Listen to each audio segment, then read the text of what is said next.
명령을 받은 대로입니다. 여러분 양식을 먹을 때 습이 세 가지인데 어느 걸로 드시겠습니까? 이렇게 물어보는 그런 음식점 가보셨죠? 그리고 샐러드도 물어보고 또 굽기는 어느 정도 할까요? 하고 다양하게 계속 물어보면 우리는 좀 귀찮습니다. 왜냐하면 어릴 때부터 결정된 음식을 계속 먹었기 때문에 좀 맞지 않아도 그거 자꾸 물어보면 좀 힘이 들어요. 영국에 갔을 때 조그만 아이들, 말도 잘 못하는 아이인데도 간식 하나라도 자꾸 물어보더라고요. 엄마가 어떤 걸로 줄까? 아이가 또 선택을 하고 굉장히 복잡해요. 마음속에 그냥 주면 먹을 텐데 저렇게 계속 어머니가 묻고 있네. 이제 그런 생각을 한 적이 있어요. 선진국일수록 많이 물어봐요. 어릴 때부터 물어보고 다양하게 물어보고 선택권을 존중해 줘요. 그러나 성경이 우리에게 가르쳐 주시는 중요한 교훈 가운데 하나가 무엇인가 하면 명령하는 분이 계시고 명령을 따르는 체계에 의해서 세상은 많은 중요한 일들을 이루어왔다 하는 사실이죠. 새로운 도로를 놓을 때 주민의 요구에 따라 길의 폭과 방향이 달라질 수도 있지만 지금도 많은 경우에 계속 주민투표를 하는 게 아니고요, 전문가들이 객관성을 가지고 어떤 일을 주도하는 거예요. 그래서 영종도에 다리가 또 하나 놓일 때도 계속 주민들에게 묻지 않아요. 어느 정도 결정이 되면 추진을 하는 거죠. 인천국제공항을 준비할 때 많은 얘기가 있었어요. 바다 안개로 인해서 항공기 충돌 사고가 꽤 많을 것이다. 안개 때문에 충돌한 적 없고요. 이런저런 문제를 계속 말하는 사람들이 있었어요. 그런데 강력하게 추진했고 세계 제1위 공항을 몇 년 계속 하는 것을 우리가 보게 되죠. 따라서 이 비전문가들의 의견을 계속 묻는 것이 그렇게 해서 하나님의 일이 되어질 것이다 하는 것은 우리가 원하는 바이지만 사실은 그렇지 않을 수 있죠.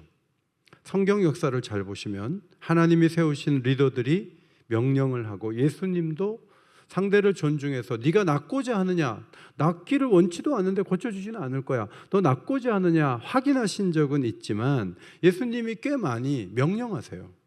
그냥 단도직입적으로 명령했어요. 그 명령에 따라 놀라운 일들이 이루어진 것을 우리는 발견하게 돼요.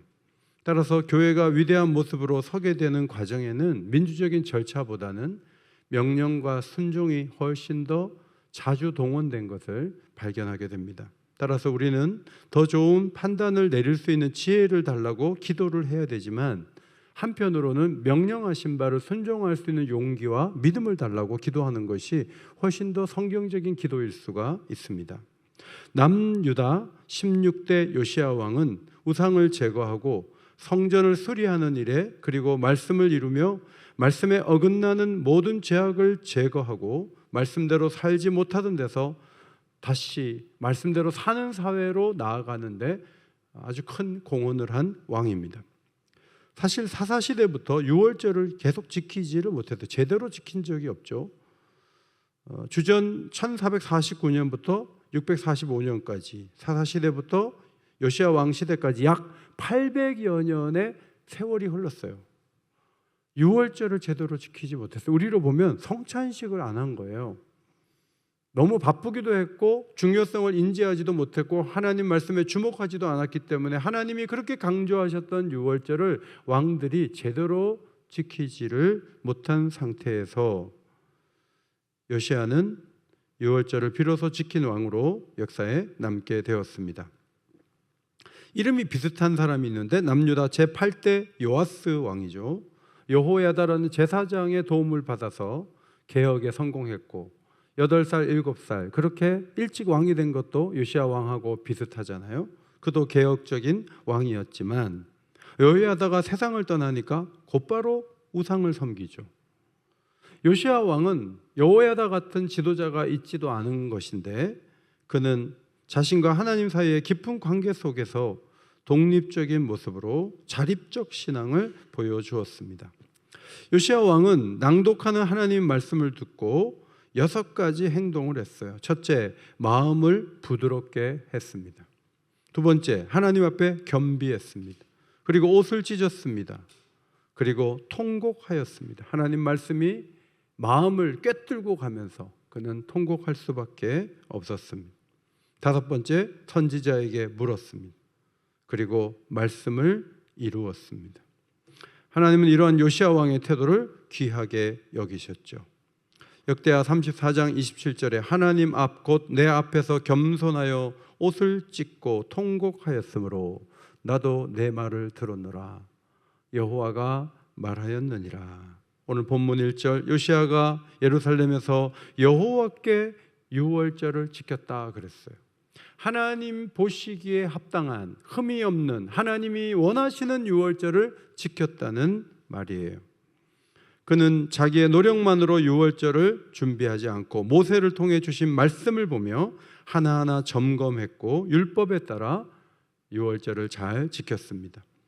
사무엘하 6장에 보면 다윗이 법궤를 가져오려는, 예루살렘으로 옮기려는 좋은 의도가 있었지만 모세 율법을 면밀하게 살피지 않아서 수레에다가 법궤를 싣고 오는 바람에 소가 뛰자 법궤가 깨질 수 있으니까 웃사라는 사람이 터치했는데 바로 죽었죠. 그 사고가 난 이유는 율법을 검토하지 않고 그냥 순전한 마음으로 이렇게 하면 하나님 기뻐하시지 않을까? 그 생각만 가지고 움직였다가 엄청난 홍역을 치르게 되었어요. 그런데 요시야는 다윗처럼 하지 않았습니다. 히스기야 시대에도 유월절을 지켰다는 기록이 있지만 사람들이 자신을 깨끗하게 하지 않고 유월절 양식을 먹는 바람에 하나님의 진노 앞에서 히스기야가 간절히 기도한 모습을 볼 수가 있죠. 요시야는 철저하게 하나하나 점검하며 유월절을 지켰는데 유월절을 지키는 과정을 보면 먼저 2절에서 제사장들에게 명하죠. 유월절에 제일 많이 일하는 사람들은 제사장들이에요. 요시야가 앞에 나서서 동물을 잡거나 피를 뿌리는 게 아니에요. 제사장들이 할 일이에요. 자기가 할 일이 아니에요. 그래서 제사장들에게 할 일을 잘 말하는 것이 중요한 거죠. 2절에 보면 맡기고 격려하여 직무를 수행하게 하고, 동사가 3번 나오죠. 두 번째, 격려하여, 하자크라는 히브리 말은 확인한다는 말이에요. 수선한다는 뜻도 있어요. 뭔가 빠져 있는가 이렇게 보면서 이거 빠졌다, 제사장들이 이건 제대로 해야 된다라고 얘기를 해주는 거죠. 제사장들이 알아서 해, 그리고 뒤로 완전히 빠진 것이 아니라 잘 되는지 도와주면서 신경을 쓰는 거예요, 왕이. 3절에 보면 레위 사람들에게 또 말하죠. 반열을 따라 스스로 준비하라. 다윗 왕 시대 성전 봉사자들이 24반열로 나뉘어져서 봉사를 했어요. 이들의 역할도 매우 중요해요. 억지로 하는 게 아니에요. 준비를 잘 갖추고 정결한 모습으로 일하도록 왕이 도왔어요. 그 다음 백성들에게 왕은 자기 소유로 그들에게 필요한 유월절 제물을 준비했는데 어린 양과 염소를 3만 마리를 자기 소유에서 내줬어요, 요시야 왕이. 그리고 수소 3,000마리를 유월절 제물로 내어줬어요. 그 왕의 모습을 보고 방백들도 많은 양의 유월절 제물을 내놓게 되죠. hil기야와 스가랴와 여히엘은 제사장들에게 양 2,600마리와 수소 300마리를 유월절 제물로 내놓았습니다.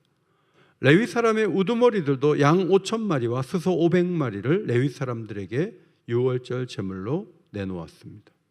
엄청난 양이에요.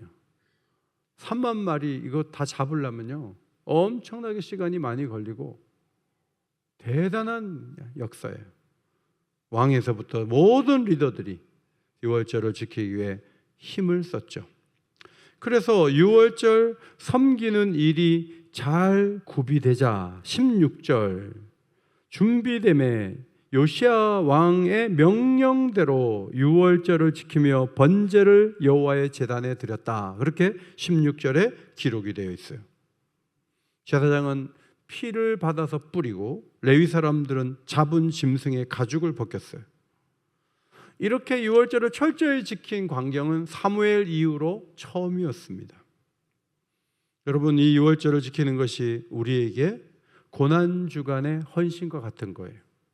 예수 그리스도의 죽음을 묵상하고 그리스도께서 우리를 위해서 죽으신 것을 떡과 잔을 받기 전에 우리가 철저히 준비하고 이날을 귀하게 여기며 떡과 잔을 잘 받는 것이 유월절 정신과 연결되어 있죠.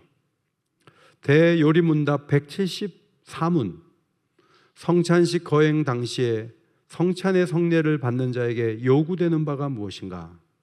첫째로, 모든 거룩한 경외심과 주의로 하나님을 앙망해야 한다. 두 번째, 주님의 몸을 분별하고 그의 죽음과 고난을 마음 다해 묵상해야 한다. 세 번째, 은혜로 자신을 판단하여 죄를 슬퍼하며 그리스도를 열심으로 추구해야 한다. 네 번째, 믿음으로 성찬을 먹어 그의 충만을 받아야 한다. 다섯 번째, 예수의 공로를 의지하고 그의 사랑을 기뻐하며 은혜에 대하여 감사해야 한다. 여섯 번째, 그렇게 하여 하나님과의 언약과 모든 성도들에 대한 사랑에서 새롭게 되어야 한다. 대요리 문답은 그것을 가르쳐 주고 있어요. 올해도 우리가 성찬을 2번 받는데 요시야 왕이 유월절을 철저히 준비한 것처럼 우리 교회가 성찬을 잘 준비해서 받을 때 하나님께서 큰 은혜를 부어주실 줄 믿습니다. 35장 10절 11절, 이와 같이 섬길일이 구비되매 왕의 명령을 따라 제사장들은 그들의 처소에 서고 레위 사람들은 그들의 반열대로 서고 유월절 양을 잡았다. 왕 한 사람이 제대로 서니까 유월절을 지키는 온 나라가 되었다.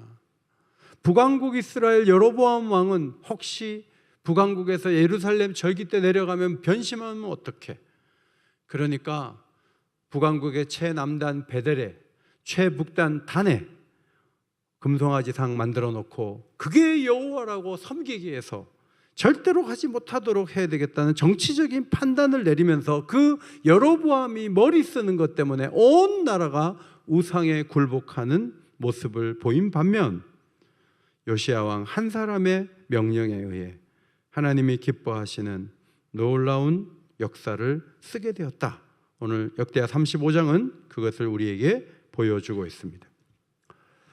두 번째 명령은 요한계시록에서 보겠습니다. 21장 5절 말씀 앞에 보시고 같이 읽겠습니다. 시작.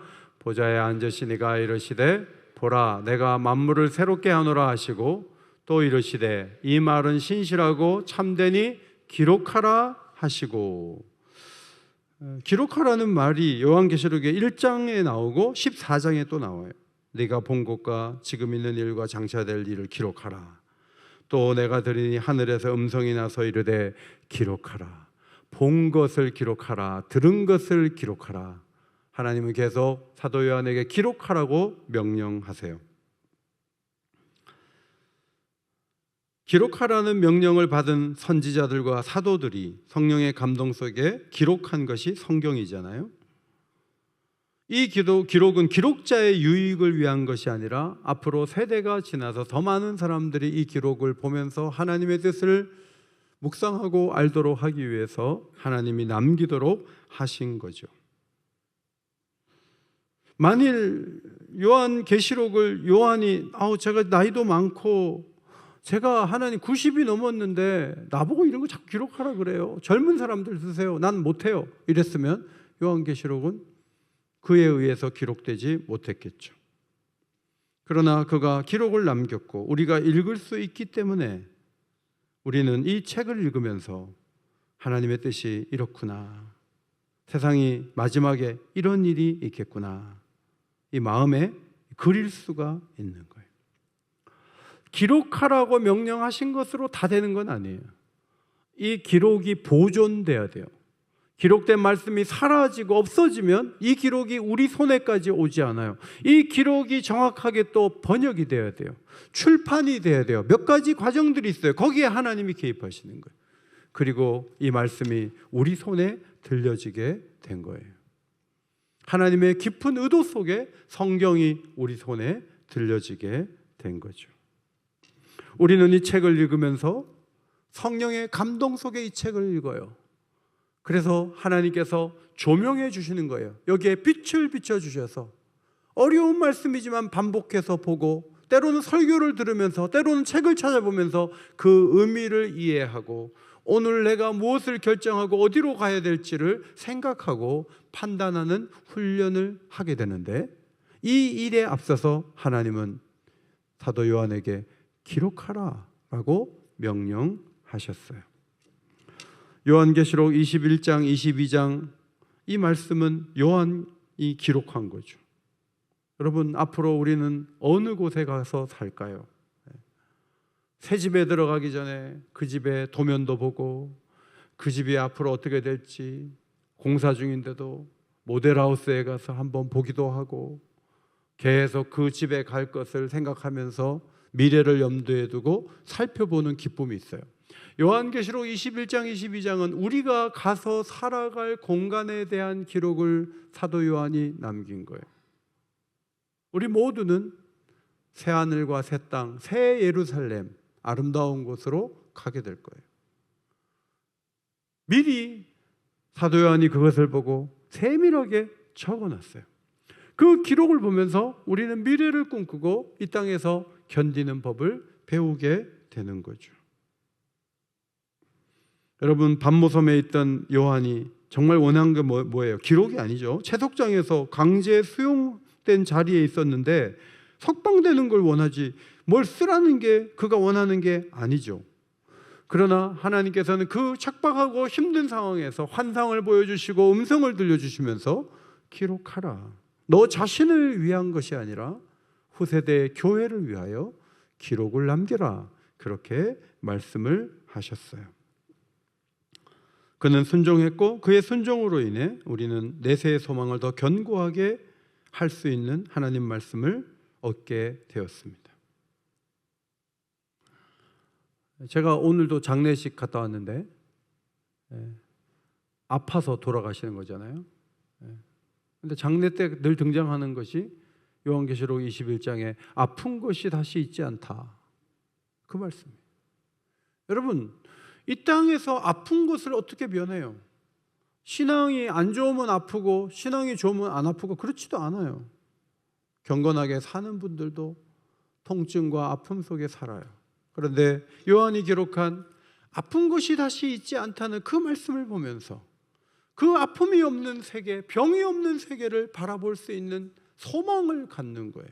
그 기록은 그냥 기록으로 끝나는 것이 아니라 미래에 대한 하나님의 청사진이기 때문에 그 기록을 보면서 미래를 꿈꾸게 되고 오늘의 아픔을 이길 수 있는 힘을, 어떤 주사에 의한 것이 아니라 하나님 말씀을 신뢰함으로 강하게 가질 수 있는 힘이 이 기록된 말씀을 읽을 때 우리의 심령에 주어지는 줄 믿습니다. 이것은 하나님의 놀라운 축복이에요. 눈물이 없다. 여러분, 눈물이 없는 데가 어디 있어요? 어디나 눈물이 있어요. 뭐 이민을 가면 눈물이 없다고요? 천만의 말씀이에요. 제가 외국 가보면 더 많이 울어요. 한국 가고 싶어서, 한국에 가고 싶어서 운다고. 눈물이 없는 데가 어디 있어요? 다 울어요. 어른들이 소리 내지 않고 눈물이 안 나는 것 같지만 속으로 울고 있어요. 그런데 사도 요한은 저 천국은 눈물이 없다고, 그 놀라운 천국에 대해서 그렇게 기록했어요. 성령의 감동 속에. 그래서 눈물을 삼키는 것이 아니라 눈물이 없는 그 땅을 바라보면서 이 땅의 눈물이 정리가 되고 계속 우는 세계가 열리는 게 아니라 눈물이 없는 세계가 있구나 하는 소망을 우리가 갖게 되는 거죠. 죽음의 이별로 인해서 아파하는 이들이 죽음 없는 땅, 사망이 없는 공간에 가게 될 것을 이 말씀을 보면서 다시 한번 꿈꾸게 되는 거예요. 이사야가 기록한 이사야 65장을 보면 하나님께서 천국에 대한 것을 사도 요한에게만 많이 말씀한 게 아니고 이사야에게도 많이 말씀하셨어요. 이전 것은 기억되지 않는 새하늘과 새 땅이 있다는 거예요. 오래전에 그렇게 설계가 됐어요. 이 땅에서는 좋은 걸 막 줘도요, 안 좋은 기억 때문에 앞으로 못 나가는 거예요. 제가 김창옥 강의하시는 그분 보면 너무 안타까워요. 뭐 이제는 유명한 강사가 돼서 1시간만 해도 몇백만 원 번다고요. 그래도 다 그 강의 일정을 소화하지 못해요. 그런데 그가 우울해요. 왜 우울한지 알아요? 어릴 때 아버지 어머니가 계속 싸우던 그 왕왕거리는 소리, 그 아버지 역할을 못하고 어머니 역할 제대로 하지 못하고 그 많은 아이들 앞에서 막 가위바위보, 너무 싸우니까 가위바위보 해가지고 한 명 나가 죽으라 그랬대요. 그렇게 애들을 그냥 막 키운 거예요. 그런데 그 속에서 막 자라면서 막 얘기거리는 많아요. 그런데 나이가 이제 50이 넘고 우울한 거예요. 그 어렸을 때 그 기억이 자기를 엄습하고 자기가 힘든 상황에 막 놓이니까 남의 문제를 막 풀어주는데 자기는 우울함에 그 동굴 속에 들어가갖고 너무너무 힘든 거예요. 기억이라는 게 얼마나 중요해요. 여러분, 안 좋은 기억이 있으시죠? 예수님께서 이 땅에서도 기억나지 않게 해줄게, 머리를 탁 안수하면서 안 좋은 기억이 싹 사라지고, 그런 방법을 쓰지 않고 예수님께서 이런 말씀하셨어요. 내게 이르노니 70번을 7번까지라도 용서하라는 거예요. 용서는요, 기억을 새롭게 하는 이 땅에서의 방법이에요. 용서를 해버리면요, 나를 막 공격하던 그 기억들이 희미해져 버려요. 그래서 용서는 남을 위해서 하는 거 아니에요. 나 자신을 위해서 하는 거예요. 난 용서 못해. 그러면 자기는 그 안 좋은 기억 때문에 못 견디는 거죠. 이 땅에서 천국의 비결을 가지고 살아갈 수 있는 방법이 뭐예요? 용서하는 거예요. 동일한 잘못을 490번 어떻게 용서해요? 그러나 그것이 새 마음으로 살아갈 수 있는 비결이라고 주님이 말씀해 주신 거예요. 천국은 65장에서 이사야 말씀 보면 즐거운 성이다. 우는 소리와 부르짖는 소리가 다시는 들리지 않을 것이다. 저도 서대문 쪽에 이사를 갔었는데 너무 좋았는데 첫날부터 밑에 집에서 싸우기 시작하더라고요. 근데 뭐 이게 방음이 잘 안 돼가지고 뭐 계속 싸우고 막 전화하는 소리도 들리고 막 힘들었어요. 이 땅에서는 다툼이 계속 이어져요. 그런데 천국은 즐거움과 기쁨의 소리 외에는 그 어떤 소리도 들을 수 없는 곳이에요. 그런데 우리가 이 땅에 살면서 하나님의 평화를 누릴 수 있다는 것은 천국을 미리 맛보는 거죠. 다투지 않는 거예요. 허다한 허물을 덮는 공동체, 천국을 말하는 거예요. 어떻게 허물을 다 덮어요? 어떤 건 들춰내고 싶은데. 그러나 허물을 덮으면서 평화가 있는 공동체를 만드는 거예요. 그래서 주님이 염원하시는 교회가 뭐예요? 완전히 투명한 교회. 뭐 그렇게 말할 수도 있겠지만 투명하면 우리 다 못 살아요, 사실은.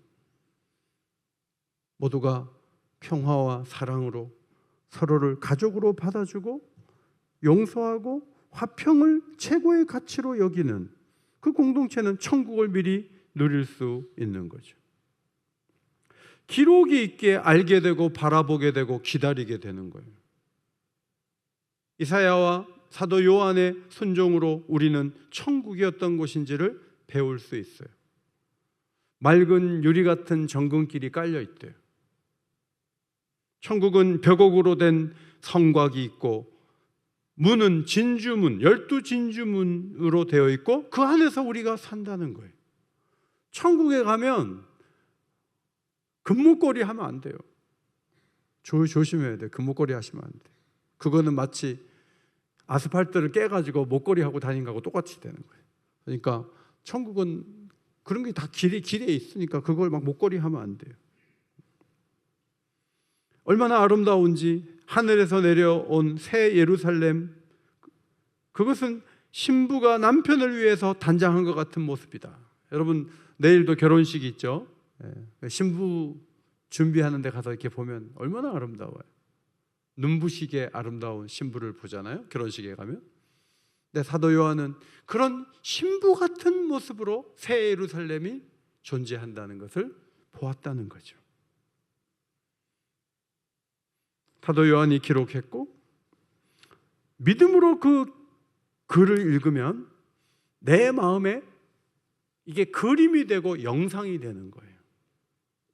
유튜브가 있기 전에 글을 보면서도 영상이 보이는 거예요. 지금 사실 이런 것들은 전부 굉장히 움직이는 영상들을 글로 표현한 거잖아요. 근데 믿음으로 이 글을 읽으면서 내 안에 이 동영상이 돌아갈 수 있어요. 그려보는 거예요. 그러면 이것이 힘을 얻게 하고 고난을 이길 인내의 어떤 능력으로 우리에게 다가오는 거죠. 우리에게 기록하라 말씀하지 않죠. 하나님 우리에게 명하신 게 뭐죠? 우리는 성경을 기록할 사명은 없어요. 우리에게 하시는 말씀 뭐죠? 기도하라는 거죠. 오늘 저녁에도 이제 첫날부터 나가면 끝까지 나가야 될지도 몰라. 그래서 어떤 분은 첫날이니까 빠지고 나오고 싶은 날만 나와야지 이렇게 생각하는 분이 계실지 모르지만, 올해는 더 기도해야지 그렇게 생각하고 오늘 나오셨다면 하나님이 여러분 마음에 어떤 사인을 주신 것이고 여러분은 거기에 화답한 거예요. 어제 장례식에 32분이 오셨어요. 입관 예배 때. 제가 조금 놀랐어요. 1월 1일인데 위로하는 발걸음을 얼마나 옮길 수 있을까. 그런데 곳곳에서 오셨어요. 오셔가지고 위로해 주시고 교회됨의 아름다운 모습을 여러분이 보여주셔서 얼마나 감사한지 몰라요. 보통 하간 예배 갈 때는요, 교회에서 3-4명 가요. 3-4명. 교역자들 합해야 6명이에요. 그래서 6인승을 못 채워가지고 전용 도로도 못한 경험이 최근에 있었어요. 그래서 저는 하간 예배 부목사님들이 가시고 교인들 잘해봐야 3명, 4명 오니까 이번에는 얼마나 가실까 걱정이 좀 됐어요. 그런데 감사한 것은 시니어들 80대를 중심으로 4분이 같이 가셨어요, 오늘. 그리고 또 다른 분들이 가셔갖고 오늘 9명이 갔다 왔어요. 그래서 제가 이분들이 그냥 우리 한번 가보자 그래서 간 건 아니라고 봐요. 하나님께서 연초지만 나이가 많지만 가서 좀 도와야 되지 않겠니? 이런 마음을 주신 거죠. 그 성령의 이끄심에 순종하면서 위로의 발걸음을 옮겨주신 것, 얼마나 감사한지 몰라요. 도우라 하실 때 돕고 헌신하라 할 때 헌신하고, 단기 선교 가라 그러면 단기 선교 가고, 어려운 사람 만나라 그러면 만나고, 너무너무 중요해요. 우리 돌아가신 권사님이 수요일날 돌아가셨거든요. 제가 월요일날 저녁에 내일 아침에 갈게요 약속 잡았어요. 너무너무 고통하는 얼굴을 봤어요. 기도하고 왔는데 다음날 돌아가셨어요. 제가 돌이켜보니까 화요일날 제가 아침에 신방 간 거는 제가 무슨 시간을 알아맞혀가지고 간 게 아니에요. 하나님이 가라는 사인에 제가 작은 순종을 한 거예요. 안 갔으면 마지막 인사도 못해요. 근데 제일 힘들었을 때가 바로 그 전날 예배를 드릴 때 유족들이 제일 힘들어하는 모습을 봤어요. 그런데 하나님 앞에 기도하고 다음날 돌아가셨다고 연락이 왔어요. 하나님께서 우리를 인도하실 때 그때 반응할 수 있다는 것, 이것은 굉장히 큰 은혜라고 볼 수가 있습니다. 세 번째, 요한복음 20장 말씀을 보면 부활하신 예수께서 손과 옆구리를 보이시니 제자들이 기뻐했을 때 주님이 말씀하셨습니다. 20장 21절 너희에게 평강이 있을지어다. 아버지께서 나를 보내신 것 같이 나도 너희를 보내노라. 이 말씀을 하시고 그들을 향하사 숨을 내쉬며 이르시되 그 다음 성령을 받으라 이렇게 말씀하셨어요. 히브리서 관례적인 인사는 샬롬이에요. 그런데 종말이 돼서 하나님 나라가 온 후에는 샬롬이라는 인사는 하나님 백성이 어떤 상황에 오든지 하나님이 지켜주신다는 믿음의 인사가 된 거예요. 이 샬롬은 십자가 위에서 다 이루었다는 말씀을 완성시키는 역할을 합니다. 중요한 문제가 십자가로 해결이 되었기 때문에 하나님과 화해가 된 사람들이 평강을 누릴 수 있게 된 거예요. 예수님은 세상으로 보내시죠. 아버지께서 나를 보내신 것 같이 나도 너희를 보내노라 그랬어요. 샬롬이 주어진 다음에는 위임 명령이 주어지는 겁니다. 아버지께서 예수님을 보낸 것처럼 예수님은 제자들을 세상에 보내셨습니다. 세상에 보내신 이유는 복음 전도를 위한 것이지만 동시에 병자를 치유하고 공궁한 자를 돕고 좋은 이웃을 만들어 하나님께 영광을 올려드리도록 하기 위해서 제자들이 보냄을 받은 거예요. 예수님이 아버지의 뜻을 행하신 것처럼 교회도 세상으로 나가서 예수님의 손과 발의 역할을 계속 감당해야 되죠.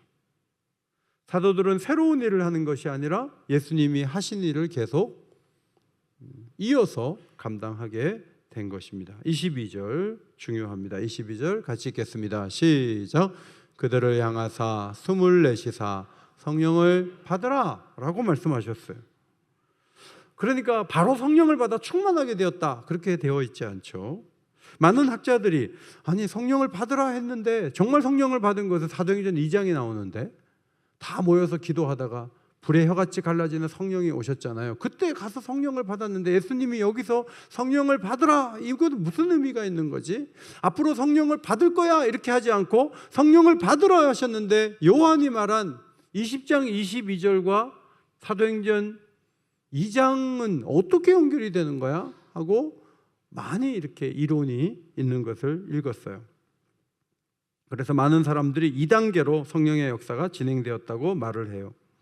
실제로 방언을 하고 성령의 역사로 움직이고 전도해서 3,000명이 세례받는 것은 나중에 이루어진 일이고 예수님이 성령을 받으라 했을 때는 아무 일도 일어나지 않았다 이렇게 보는 분들이 많이 있지만 성경을 잘 보면 그렇지 않아요. 23절에서 답을 찾을 수 있어요. 23절 말씀 자, 앞에 보시고 읽겠습니다. 시작.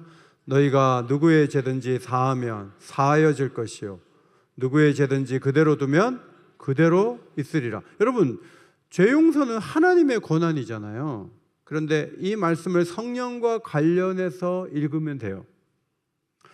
제자들이 복음을 전하기 위해서 움직이다 보면 성령의 인도하심을 받아 복음을 전했는데 어떤 사람들이 복음을 받아들여요. 그 사람들은 용서를 받아요. 죄사함을 받아요. 용서는 하나님이 하시는 거지만 그 용서가 있기까지 성령을 받은 제자들의 순종이 있는 거예요. 그런데 복음을 전하지 않고 그냥 가만둬요. 그리고 복음을 전하는데 안 받아들여요. 그 사람들의 죄는 복음을 받아들이지 않는 이상 그대로 있다라고 말씀하시므로 너희들이 성령을 받아서 앞으로 복음의 증인이 되었을 때 가장 놀라운 일이 하나 보장되어 있는데 그것은 죄사함의 은총이다라고 주님이 선언해 주신 말씀이에요. 복음을 전하여 죄사함 받는 일에 동참하고 쓰임받으라는 명령으로 우리가 읽어야 하겠습니다. 힘든 일이지만 복음 전도는 어렵지만 올해도 성령의 인도를 받아서 보다 많은 사람들이 죄사함을 얻는 놀라운 역사가 있게 되기를 주의 이름으로 축원합니다. 그것이 중요하죠. 오늘 보통 제가 이제 발인하기 전에 가운 입고 앞에 딱 서 있는데 오늘 장례버스 운전한 그 분이 저 옆에 와서 말을 자꾸 걸더라고요. 그래서 대화를 준비할 때까지 한 5분 이상 했어요. 가족 모두가 예수를 믿고 있고 교회를 다니고 있고 양가가 다 예수를 믿고 혼자만 교회를 안 나간다는 거예요. 그런데 주일날도 장례버스가 운행해야 될 때가 많기 때문에 교회에 가기가 어렵다, 뭐 그런 얘기를 하셔요. 그래서 제가 그랬죠. 금요 기도회도 있습니다. 좀 힘드시지만 새벽 기도회도 매일 있습니다. 그래서 그랬더니 맞아요, 교회 갈 마음만 있으면 교회 갈 수는 있죠 라고 이야기를 하시더라고요. 우리 주변에는 죄를 안고 사는 사람이 너무 많아요. 그런데 예수님께서 우리에게 성령을 부어주신 목표가 우리가 흥분하고 좋고 기쁘고 노래하라고 성령을 부어주신 게 아니에요. 궁극적인 목표는 복음을 전함으로 그 죄가 씻겨지는 일들이 여기저기서 일어나는 것이 주님의 놀라운 구상이에요. 그 일을 위해서 우리에게 성령을 주신 거예요. 그러므로 성령이 함께해서 예수 그리스도의 구속이 믿어지고, 성령이 함께하여 기도의 자리에 나오고, 성령의 인도 속의 신앙생활을 하는 사람은 누구든지 죄를 씻어주는 그 역할을 감당하는 이 복음 전도의 사명을 잘 감당할 필요가 있어요. 올해도 주의 명령을 따라 성령을 충만히 받고 복음을 전해서 죄로 인해서 쩔쩔매는 수많은 사람들에게 죄사함의 문이 열려지는 성령의 축복이 여러분의 전도의 현장에 있게 되기를 주의 이름으로 축원합니다. 자, 유월절을 지키는 건 왕이 명령하니까 선택의 여지가 없었어요. 사도 요한이 보고 들은 것을 기록하라 했을 때 나를 여기서 좀 빼내주세요. 그러면 기록할게. 이렇게 조건을 걸지 않고 그는 그가 본 환상과 들은 음성을 가지고 풍성하게 요한계시록을 남겼어요. 제자들도 주님 명령하신 대로 성령을 받아 죄사함 받는 길을 이루기 위해서 온 세계에 흩어져서 복음을 전하다가 대부분 순교했어요. 예수 안에서 주어지는 명령들, 올 한 해에도 불편해하지 마시고 그 명령대로 움직일 때 하나님께서 우리 교회를 사용하시고 우리 인생을 더 놀랍게 이끌어 가실 줄 믿습니다. 명령대로 승리하는 십자가 군사들이 되시기를 예수의 이름으로 축원합니다.